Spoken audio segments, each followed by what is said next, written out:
Hey there, Michelle McQuaid here from the Making Positive Psychology Work podcast, and I've just finished interviewing Sue Langley, a speaker, global business consultant, researcher and leading advisor on the practical workplace applications of neuroscience, emotional intelligence and positive psychology. And here was the aha moment that I took away from our conversation today.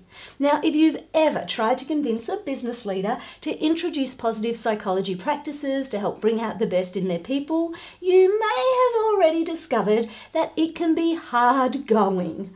Often seen as happy-clappy, soft and fluffy, or just a nice to have rather than a have to have business strategy, the truth is that despite your enthusiasm, many leaders respond with a reasonable degree of cynicism and scepticism. After all, perhaps positive psychology may not be a slam dunk for every workplace.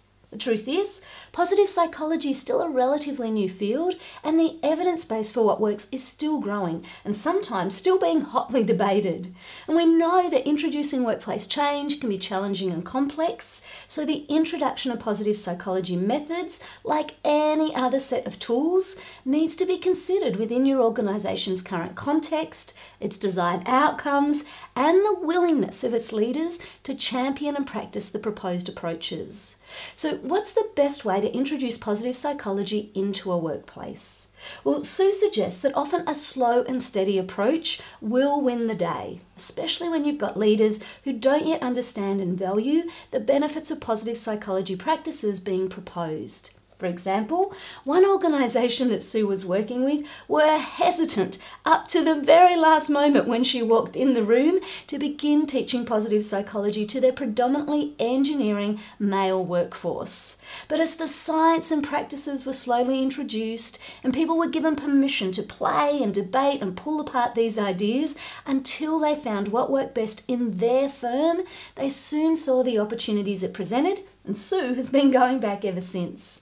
In contrast, another organisation Sue was working with, in this case a university, had leaders divided about the value of a positive psychology approach. So rather than pushing past their reservation, Sue slowed right down even further and took them back to more basic business tools like the development of a leadership competency framework and some emotional intelligence concepts as the first steps.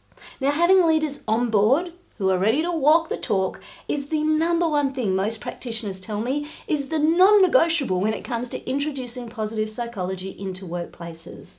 Without them, it becomes almost impossible to sustain the practices from which people can benefit.